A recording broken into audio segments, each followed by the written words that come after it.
Ukanti iingcali zithi azixolanga kwaphela ngamaphulo emiyo esebe lezempilo okwazisa uluntu ngalentsholongwane yeCorona. Ezi ngcali zithi noxa zikhona iinzame zokusasaza ulwazi kumaqonga onxibelelwano kusafuneka kunikwe ingqalelo nakwabo bangenayo inyhweba yonxibelelwano lwe-intanethi.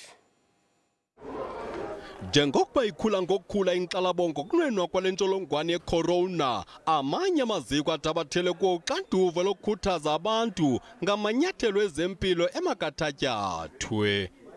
Iinkcukacha ngale ntsholongwane, indlela yosulela ngayo neendlela zokuzikhusela kusoloko kukhankanywa ukuze ibetheleleke ezingqondweni zabantu.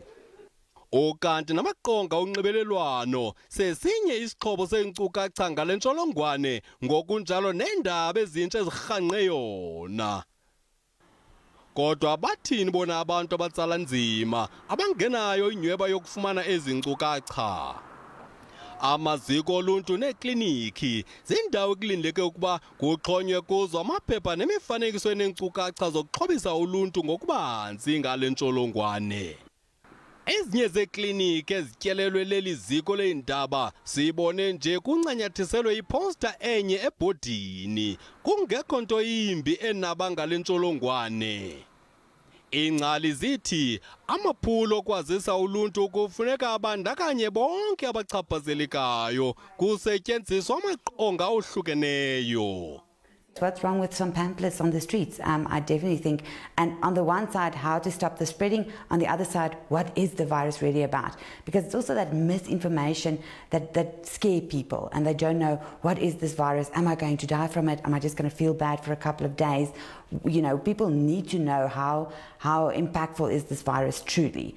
Emva kokubhengezwa kwale ntsholongwane, iziko elijongene nezifo ezosulelanayo libhengeze umnxeba ongahlawulelwayo ovuleleke kuluntu ngokubanzi.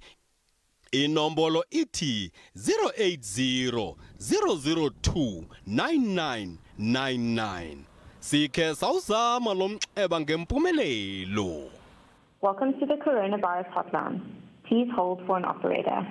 Kusenjalo, isebe lezempilo lithi urhulumente weli ukuthabathela ingqalelo ukubhengezwa kwale ntsholongwane yeCorona njengobhubhane ngumbutho wezempilo kwihlabathi.